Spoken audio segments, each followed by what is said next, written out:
Good morning, dear Dhamma brothers and sisters. It's so good to see you on this Sunday morning. And I was very actually alerted by the opening line of our reflection, which is, may all beings gathered here, let your hearts rejoice. And as Sister Levin said, this is a cause for reflecting on mudita. Because mudita is, as explained by the speakers over the past few weeks, is a state of happiness.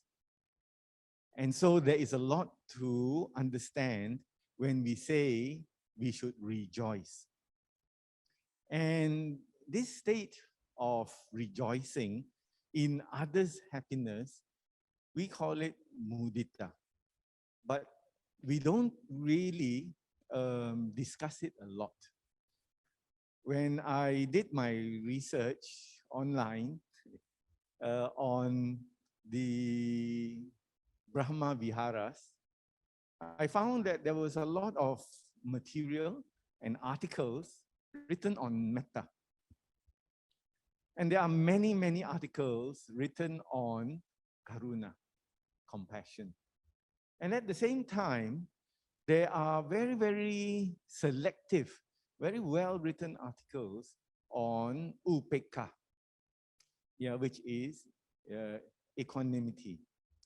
But we don't find many discussions on this state of mudita. And I think one of the things that has influenced this is because Buddhists do not often reflect on their own happiness. They will see the happiness of others out there, which is the case with metta. And we recite, may all beings be well and happy. And as you know, recently, we are right now, we started and we are conducting the Certificate in Buddhism course, BPS 306. And one of the exercises is to take our participants through the practice of metta meditation. And so we start the practice with the radiation, the sharing of metta to oneself, to myself. And then only it can go out. And we ask the participants to report. At the end of every week, we give them exercises, assignments. And at the end of the week, they have to do an online report. And it was very common to read, because I have to mark it. It was very common to read the participants' comments saying, I find it very hard to radiate metta to myself. Because all the while, we have been taught to look after other people, look into their welfare, their happiness, their state of mind. But we never tell our own people, our own community, be happy. You must be happy in what you do. Rejoice. So there is a little bit of misalignment. We start our reflection with, let us rejoice. But when we ask our community, our members to rejoice, they say, I don't know how to rejoice. So there is not the same groove, not the same direction existing in our practice.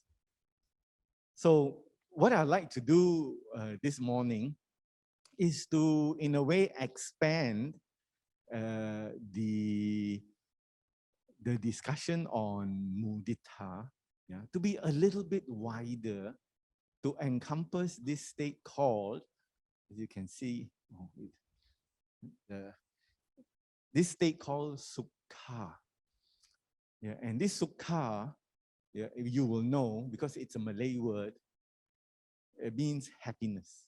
But it can also mean joy and rejoicing. So I think it's a good idea to take a look at this and expand it a little bit so that we can bring it home to ourselves when we talk about happiness and joy and mudita. So as explained by the speakers, we are conducting this as part of a series, Living a Beautiful Life, yeah, with a Beautiful Mind. And last week, Sister Budini gave a very comprehensive, very, very interesting, yeah, described the different aspects of mudita, yeah, in her very, very good talk last week. So let's take it a little bit further, yeah, and as I said, yeah, how do we recognize sukha, which is happiness, and mudita within ourselves? And not just within ourselves, within our community. And as we gather here, yeah, in this hall, something which we were not able to do for the past few months, in fact years, we were not able to do that. There is a sense when we see each other coming to the hall and bowing and paying respects and doing our chanting, there's a very deep sense of mudita as well. Because we have not been able to do this. And to do this with Dhamma friends, yeah, that we are so close to, that we have walked the path with for so long, to have a group, yeah, to have our Kalyana Mitta, do it together, it's a great cause for happiness, sukha, and a great cause for mudita. Yeah, and we will, it was explained by Sister Budini that mudita means altruistic joy. But there are many words to describe it because according to its different applications, it can also have different character, yeah, different ways of putting it into practice. So, mudita first, right? So let's take a look at mudita and what are its specific characteristics. And it was explained that mudita as a mind state, when we develop it, it will counteract, it will lessen the unwholesome states of jealousy, envy, as well as unhappiness, yeah, within ourselves. So therefore, it is actually a very beautiful mind state, yeah, but not one that is easy to explain. Yeah, it is not easy to explain and discuss because we are so often concerned about ourselves. Even when we radiate metta, the metta comes from us. Yeah, it's a radiation of metta from our heart. And karuna is our reaction to suffering. And all these states actually are happy states. They are different variations of sukha, actually. So when we have sukha, we are able to have metta. That's why it's not easy for some people to radiate metta to themselves because the residue, the level of sukha is not strong. But when you find that people have sukha, the immediate basic happiness, they can also do metta, yeah, radiate the loving kindness to all beings. And at the same time, when there is a strong level of sukha, you can have very deep compassion, karuna. Because if you don't have sukha, it is almost impossible to have true and real karuna. Yeah, it will go sideways into what are always known as the far enemy. Yeah, also sometimes the near enemy, right? What is meant by this? It means that when we are very confident, very stable in our happiness, and I will later on discuss how do you become so happy. Yeah, because happiness, yeah, as I said, it is quite unfortunate that we don't discuss it so much, because happiness is a requirement for enlightenment. The Buddha has taught it. Yeah. In the 7 factors of enlightenment, the 7 requirements to get the state of enlightenment, the Buddha has stated, yeah, piti, yeah, is required. And piti, yeah, as most of you know, is a variation, is another way of looking at happiness. It is a deep happiness. Actually, it is also quite a stable happiness, this piti. So if we do not understand or recognize or actively develop the happiness within ourselves, it also means that enlightenment is difficult for us. Because sad people, people who are so, in a way, depressed, this means that they cannot attain enlightenment. Although they see the suffering that is existing in the world, yeah, it affects them in a way that does not allow them to escape from the suffering.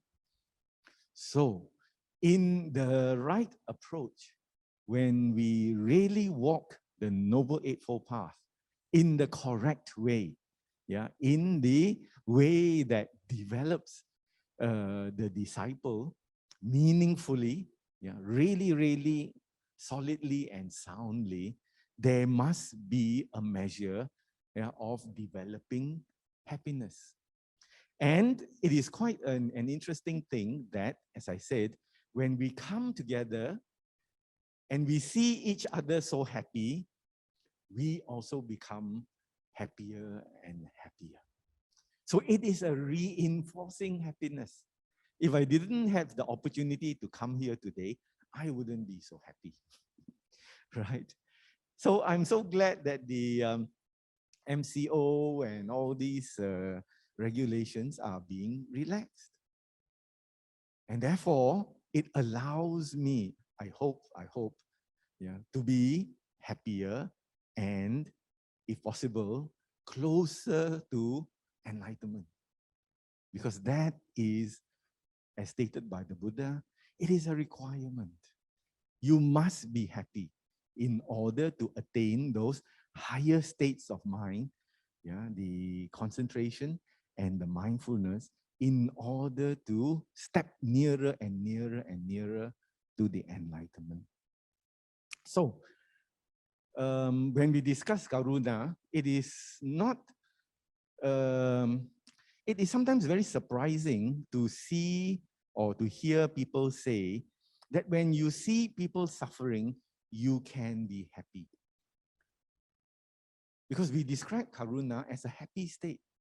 Yeah? And when you have karuna and you look around at the suffering, can you really be happy? This is where wisdom comes in. You are happy, you have wisdom, you understand suffering.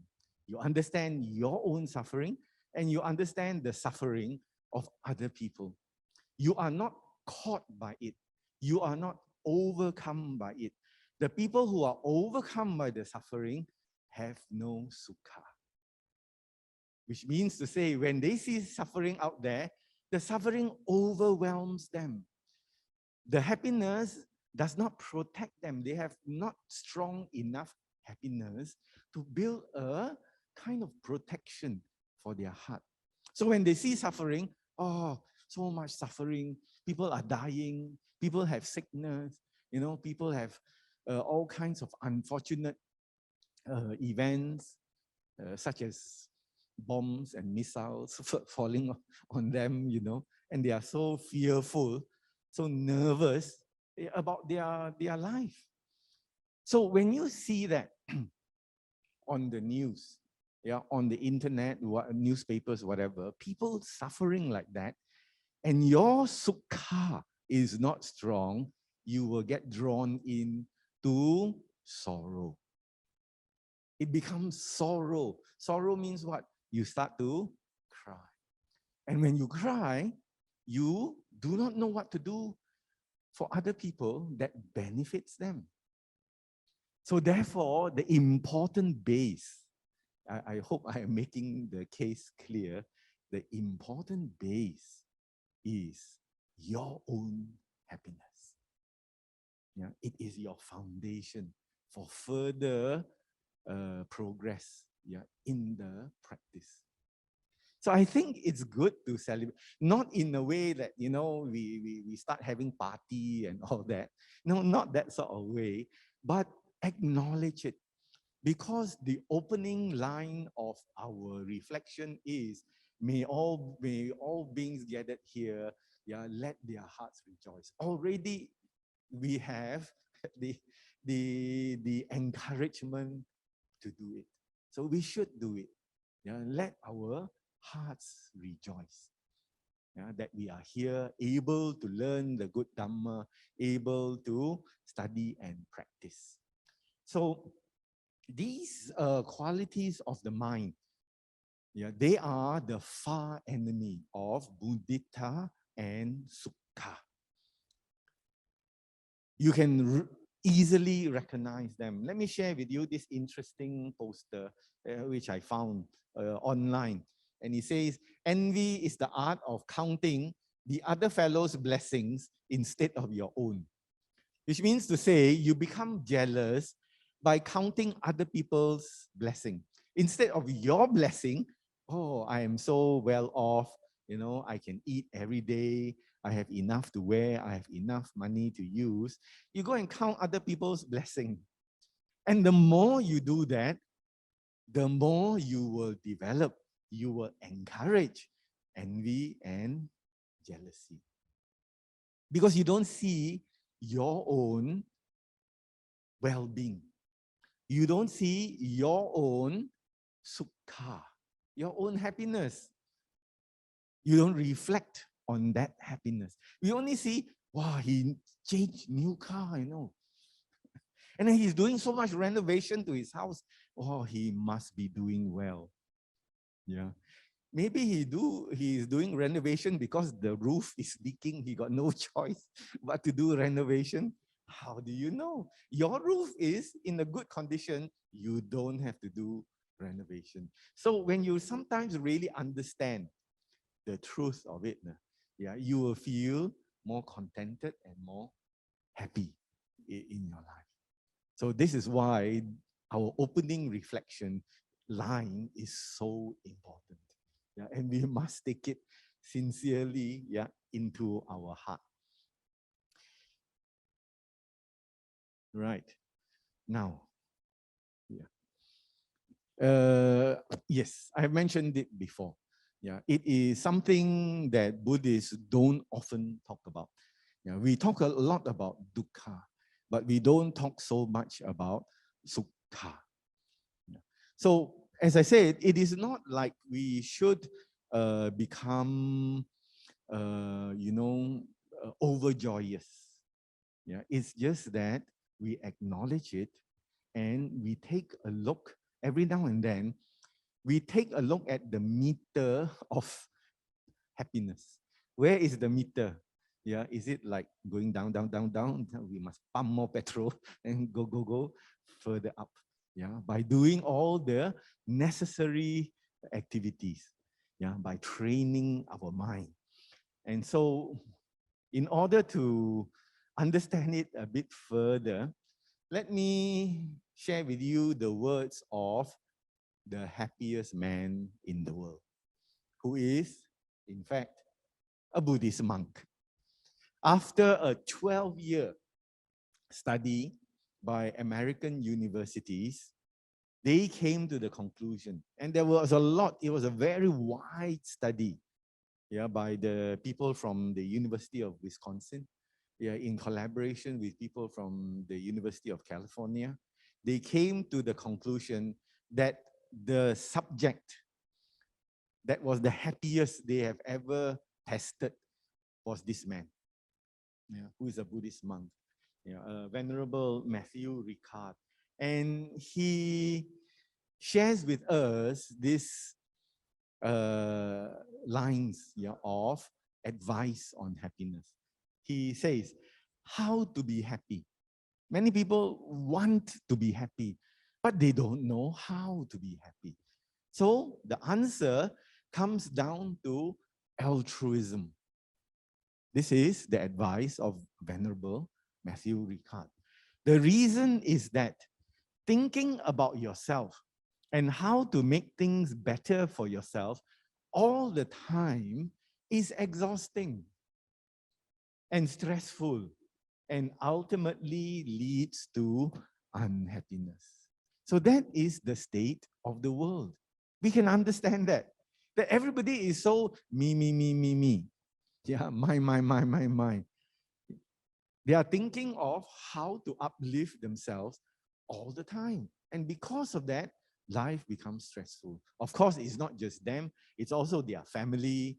Yeah, it's also the people that are close to them. They also think about them. How do I make my son or my daughter have a good job, go through university well, and they must get good qualifications so that they can get a good job, settle down, get married, buy a car, buy a house, buy all these things, property, that everybody expects, yeah, in a very stable country, such as Malaysia. We expect it, that everybody should have all these things.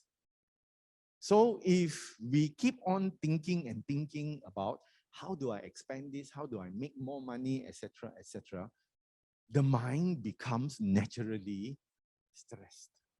Yeah. And because of that, people will be thinking, hey, I'm not happy, I start getting this, I start getting that, but I don't feel happy. So Venerable Sir, yeah, is saying, you think too much, or we think too much about ourselves. We are overly concerned about ourselves, because when we compare ourselves to others in the world, we are very well off. Yeah, our question in a few hours' time is not, am I going to eat? Which a huge population, a percentage of the population in this world ask that question, am I going to eat? What is our question?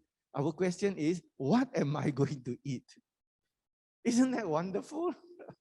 And even then, when I was working in the office, it's not what am I going to eat, is, there is too much choices.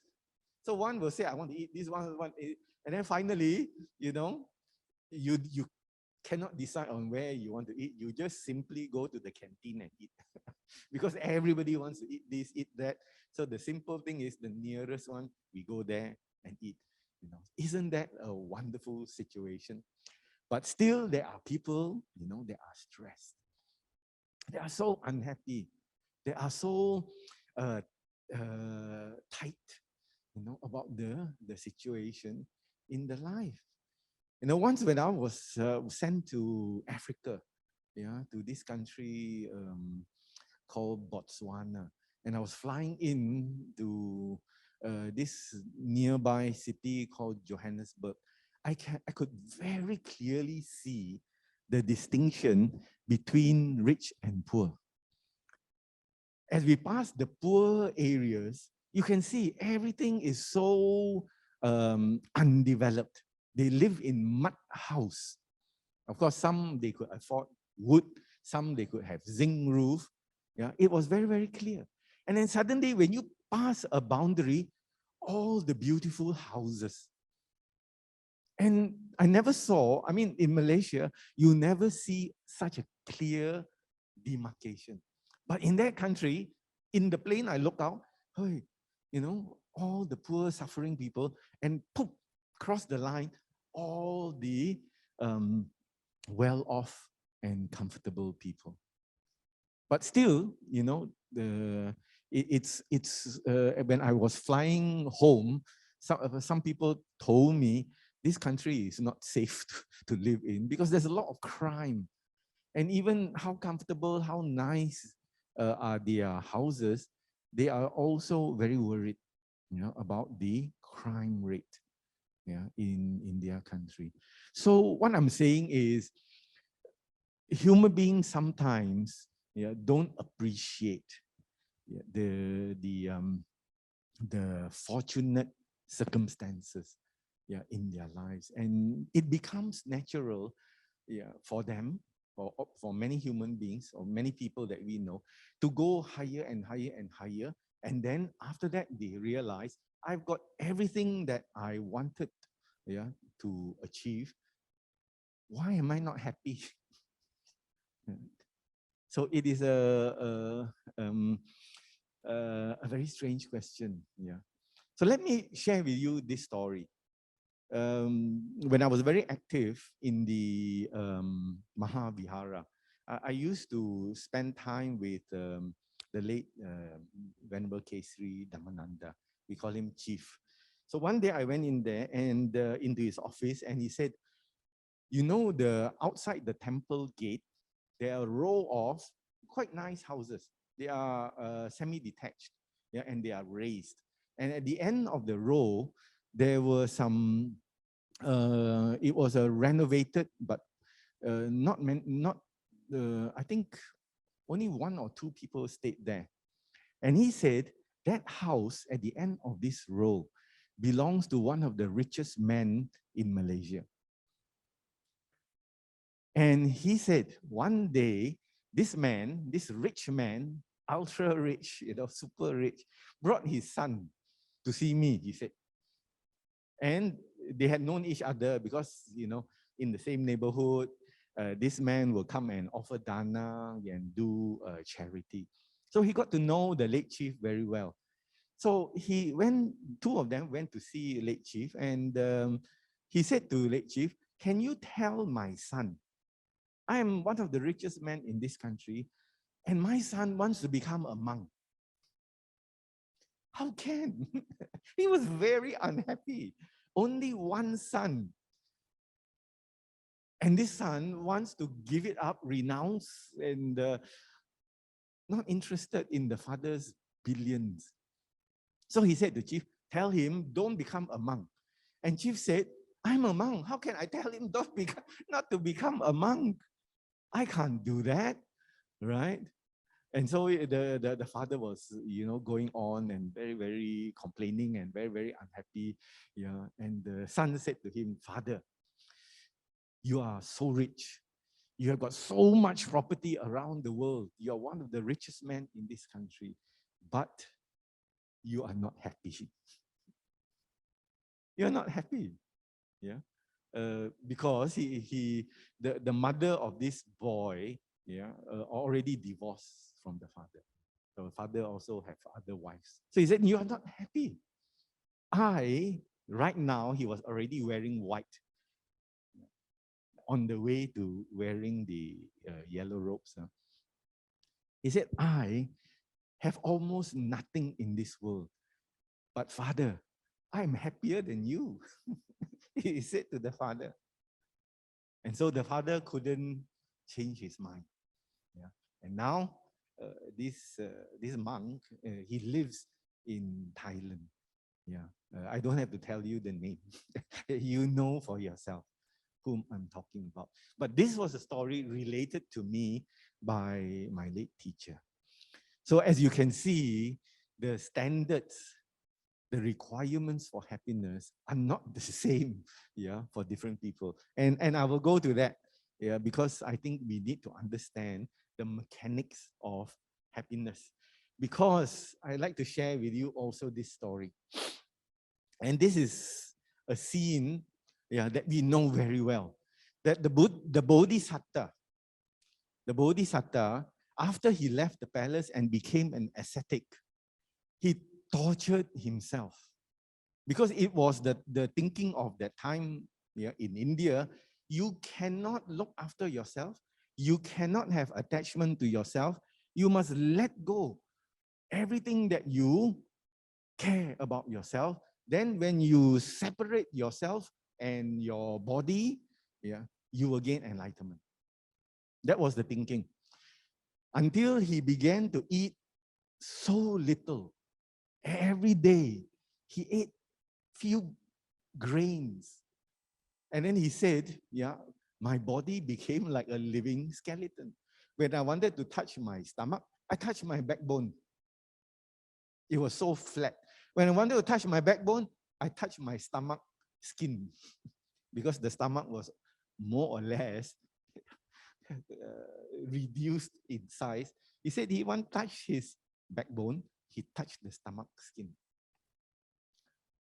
So something happened. Because as he was striving like this, he was unhappy. He was really, really pushing himself and he was stressed. And then he remembered when he was young, he was still in his father's palace. And the father, it was the custom of the people at that time to go and plant paddy with the king. The king let all the noblemen, plus the farmers, plus the villagers, all go out and start planting. So he was there as a young boy. He sat under this tree, and then as he was watching his father and all the people planting the rice, he calmed his mind and went into states of happiness and serenity, yeah, which today we now know, yeah, and call jhana. So as a young boy, he went into this state. And as a suffering ascetic, he was able to remember what he did as a young boy to become so secure, yeah, in the states of his happiness. And then he said, this self-torture is not going to work. So he accepted some food, he took a bath, and the rest, as you know, is history. He sat under the Bodhi tree and he gained the enlightenment. All because he remembered, yeah, the states of happiness he experienced during that time. It is a requirement for our spiritual progress. So it is an important state of mind. So let me explain it to you in this way. We are always looking for pleasant feelings. In fact, when we think about lunch, it is a pleasant feeling. What shall I eat? Oh, I have so much to eat. Pleasant feelings. We are running away from unpleasant feelings all the time. Where is the feeling? The feeling is somewhere around here. When we get unpleasant feelings, our chest, yeah, starts to feel tight. We don't like it. But when we have pleasant feelings, we feel very light. Yeah, we feel like we are floating. Yeah, especially, you know, you strike some 4D, like my uncle buys 4D all the time. Yeah. So he said, oh, you know, I've struck 4D. Then we calculate the money he spends didn't strike, and then he strike this, all turn out the same. But we don't want to tell him because he's very happy to strike. Every now and then he strikes. So that makes him happy. So these pleasant feelings we call happiness. We term happiness.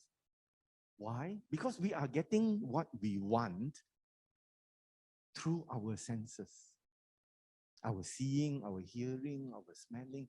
It's pleasant to us when we can eat something, especially Chinese people, we eat something, we feel very happy, very nice. Yeah, and then we plan where to go in order to eat this. Even 30, 40 kilometers, we can drive and eat that. Why? It gives us pleasant feelings.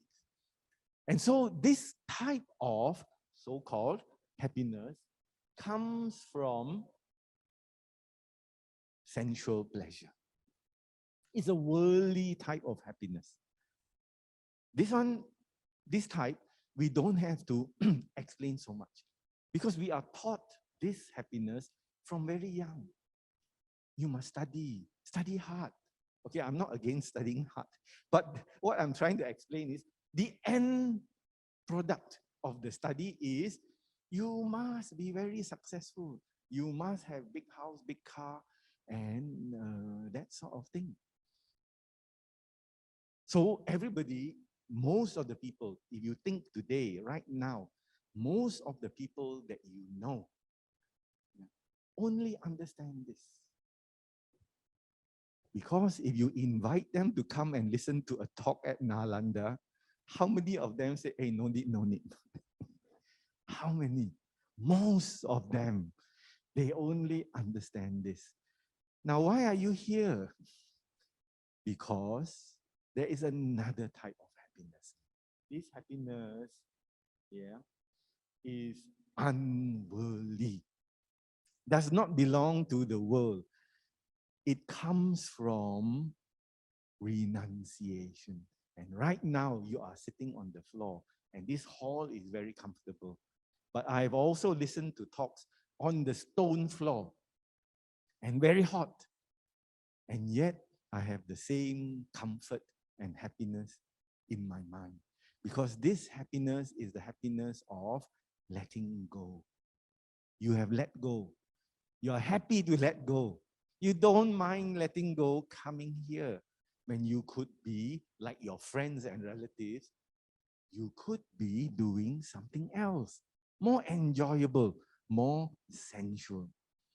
But at the same time, what you are experiencing here gives you happiness as well. And you know it gives you happiness.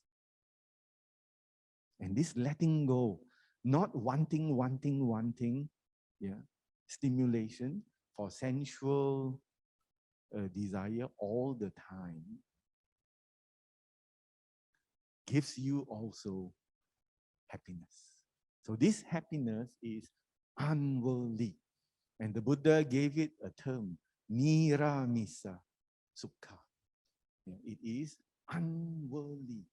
You don't need a lot of money for this type of happiness. Yeah, you need maybe some money for transport to come here, but that's about it. And then you come into the hall and you let go. I hope you are not thinking about your job. I hope you are not thinking about your responsibilities. For these few hours, you have let go.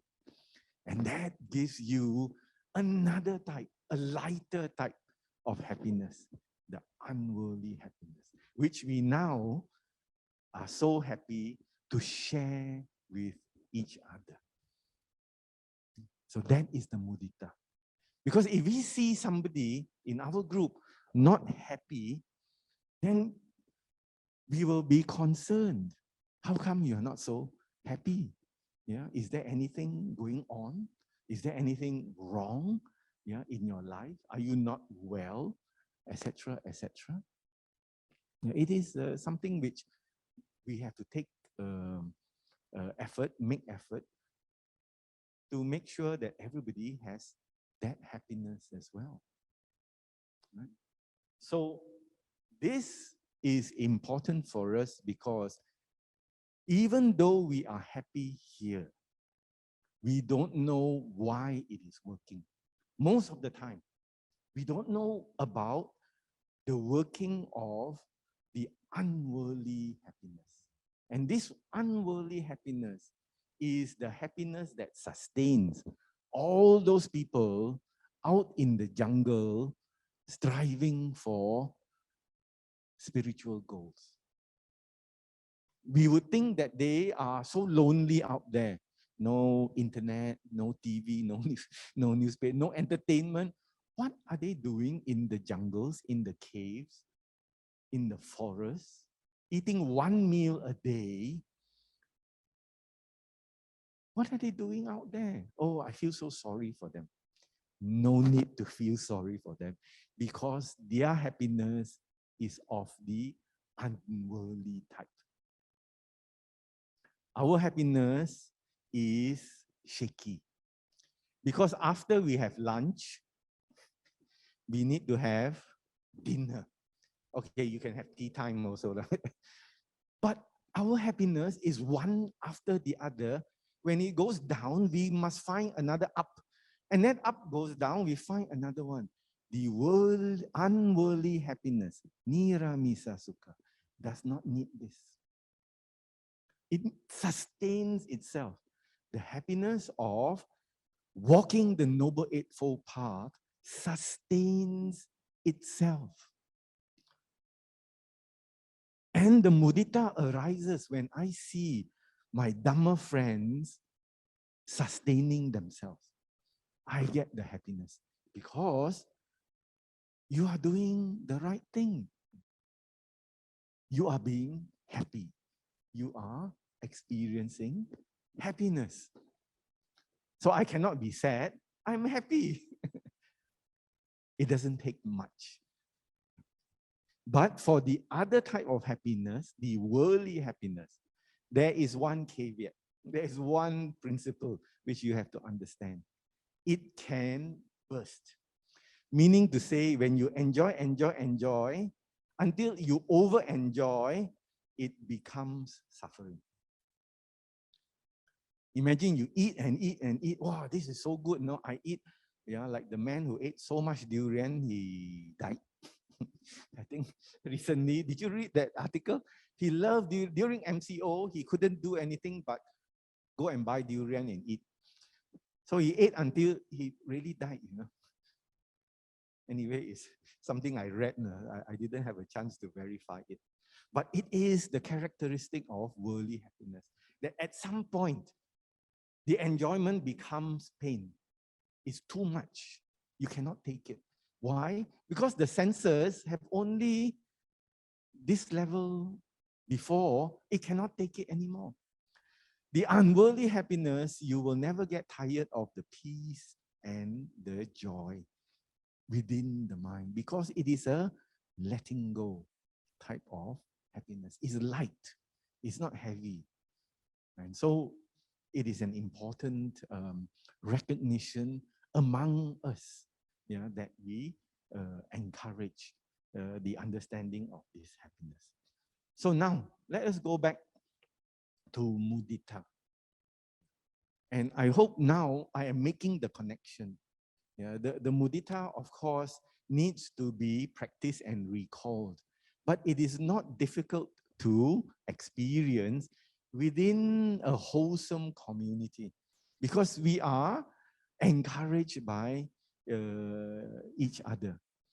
I mean, I certainly was encouraged when I moved house recently, and so many of, not many, small group, came forward to help me move my house, especially after I recovered from COVID. And that was the joy, I couldn't give them very much, but they had the mudita to come forward and help us in what we found as a very difficult thing to do at that time. So it's great mudita, to be able to, it is a living, active mudita, rather than just concentrating on that state in the mind. So mudita has no equivalent in English. This word mudita, you cannot find the same thing in English. It must be described in English in order to understand. Therefore, there's usually two words. One describes the other word. It is a descriptive term. such as sympathetic joy, such as altruistic joy. It can also be called unselfish joy. Yeah. And appreciative gladness. I found that in some articles also. You appreciate the gladness of other people. Then there is restorative joy.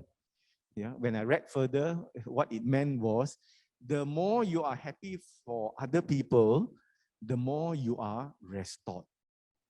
That means you might be a bit sad, but when you look at other people happiness, you become happy again through the happiness of others. It is restorative. And it can also be described as joy in life itself. Yeah, you are so happy to be alive. You are so happy to be in this condition when other people are not in this condition. So it is very, very deep and very basic. So mudita, as explained here, I put the picture of the rose. And the reason for doing that is it is beautiful, but beware the thorns. Yeah. Because sometimes we do not know the danger of the beautiful thing. Yeah, it can also poke you. So that's why we need wisdom. We need the wisdom to actually see how the happiness develops and keeps us on the spiritual path, on the spiritual goal, rather than divert us. Okay, I mean, sometimes in life we are diverted. It can't be helped. When you get married, you have a young family. I have seen many of my friends get diverted. Yeah, so they concentrate on the family. But we always hope that after some time, when the kids grow up and they have less responsibility, and I also see that they come back to the Dhamma in a very enthusiastic way. Yesterday, I met a friend from another Buddhist society that I haven't seen for a while. And that is because he was working in Thailand. The company he worked for, because he's a financial advisor, controller, the company he works for is half French and half Thai. Very interesting. The French people liked him because he works very well. He's very good at the work. And the Thai people like him because he's very soft. So together, they like him very much. And then he told me, I have just retired. Huh? You have just retired? He said, yes. When I told my bosses I am retiring, they were not happy. So they offered me more money to stay for another 3-year contract. He said, no, I don't want it. I didn't want it. He had to come home. Number one, his parents are old, and his wife's parents are also old. Number two, he wanted to deepen his meditation practice. So he said, another 3 years, what is money? How much money can I make? So I said, I'm so glad to hear you say that. Right. So it is a selfless happiness. There was a lot of mudita when I heard him say that to me. And it is also an infectious happiness, and an unselfish joy can grow out of it, right? But we must know how to pick the flower carefully. Now, here is a concept which I would just like to quickly mention. It is a true concept because I read it, in a description from an archaeologist. There was this Western archaeologist. He wanted to find out about the behavior of African tribes, people. So he went to the village, one village, and he brought a basket of fruits, very nice fruits. And he drew one line. He called all the children and he said, I'm going to draw this line. And I put the fruits under the tree over there. And you will gather here. When I say go, you will run to the tree and the first one will get the fruits. All will be yours. So they said, yeah, okay, we can do that. So they all gathered behind the line. And then he said, go. And the most surprising thing was the children all held their hands and walked together to the tree. So there was no first, no second. Everybody arrived there and they shared the fruits among themselves. So this Western scientist was very, very surprised. He said, why don't you run? He said, how can I run? If I run and get it, I take everything, the rest don't have. It's good if we work together and then we share the thing out. So this concept has been studied and the Western people are beginning to take note. It's called Ubuntu. It means I am because we are. I am who I am because of the nature of the group. If the group is happy, I am happy. If I am happy, the group is also happy. So this man was very surprised. How does it work like this?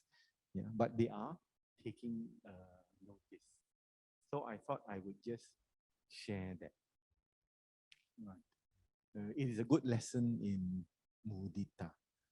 That even in a faraway country, in the plains areas, it is a good practice which is not foreign, which means to say they know about it. Although we consider them backwards, so-called backwards in their, what do you call this, in their development, they have something superior to all the concepts we have as civilized people. Who is more civilized? Yeah. This is something which we can learn from. The thing about this mudita, the near it has far enemy which we can recognize, and it also has near enemy. The near enemy of this mudita, as explained also by sister last week, it is being close to people and appearing to be happy with the ulterior motive of I can benefit from him. So it is, for example, you have a colleague who has just been promoted. And you are not really happy about the promotion. But you go to him and say, oh, I'm so happy, congratulations. The reason for that is you get on his good side because now he's above you. You get on the good side so that he also can give you benefits. What kind of benefit? Maybe he also, can pull you up. So there is a selfish motive in that. And because of that selfishness, it is not true mudita. It is a mudita. In a way, it is a joy, yes, but it is expressed as a joy, but it is motivated by selfishness. Yeah, so sometimes we also like that. We get close to people in order to get something from them. All right. So let me just describe, we don't have much time. Let me just describe the practice of mudita. And it was explained before. So how it goes is there is a feeling. There is an emotional state. And this emotional state must be brought forward. The words help the emotional state. So you bring your mind and your heart together. Think of some people that have enjoyed success. But we do it to ourselves first. And we make the wish. May the happiness that's with me, yeah, starts with you, bring the sukha to your heart first. That's why I said, sukha must be there. If you have no sukha, how to share? So think about all the wonderful things you have done and the great joys that you have experienced due to letting go. All the letting go your energy to help, letting go your time to be here, doing the best that you can for the Buddha Sasana. That will bring you much, much joy. Sukha can easily arise in your mind. But don't have too much expectations. Accept it as it is. Maybe there are things you want to do, but cannot do yet at Nalanda. So just accept it. Maybe later I can do it. Yeah, others will help me do it. Bring the joy to your heart. And then you recite, may the happiness that's with me always stay. It's just a wish. It's a wish. Yeah, it's a mental wish in conjunction with the emotional state. May my material gain. Okay, so we are living in the world. We think also about material comfort. May my material gain always continue. Quite simply, may I have enough to eat. May I never go hungry. Something like that, now you know what I mean. May my spiritual gain always continue. May I go up and up and up, further and further on this Noble Eightfold Path. May I not be hindered or detoured from my spiritual progress. Make the wish. May my spiritual gain always continue. May the causes for happiness grow stronger in my life. So you are reciting the words, but at the same time, you must feel it in your heart. If there is nothing here, it is dry. It cannot expand. That's why I said you must recall the sukha. Then only you can share. If you don't withdraw, you cannot invest. So you must withdraw the feeling, that emotional state. Then it goes to others, to all the friends here, spiritual friends, Dhamma friends, brothers and sisters. May the happiness that's with you always stay. Always stay with you. Always have sukha, less dukkha, more sukha. May your material gain always continue, but at the same time, may your spiritual gain always continue. May the causes for your happiness grow stronger in your life. Make the wish. Yeah. May you meet good teachers. May you study more Dhamma. May you practice every day and progress. My wish for you.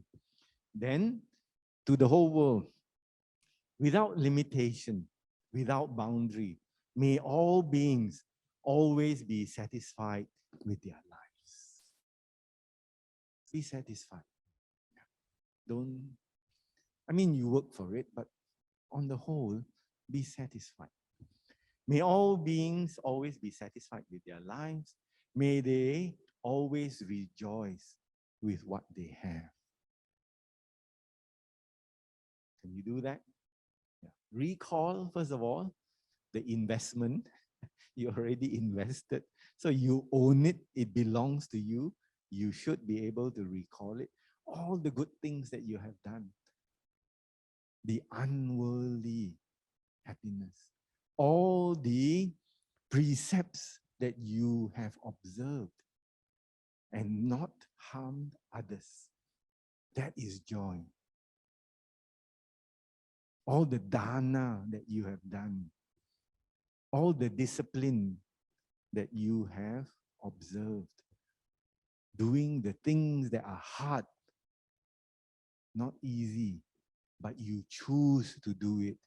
This is your inheritance. Yeah, this belongs to you. It is happiness. Share it with others because you have a lot. You have so much. Yeah, share this mudita. I am happy. May you be happiness. May you be happy too. Your happiness is my happiness. Share it.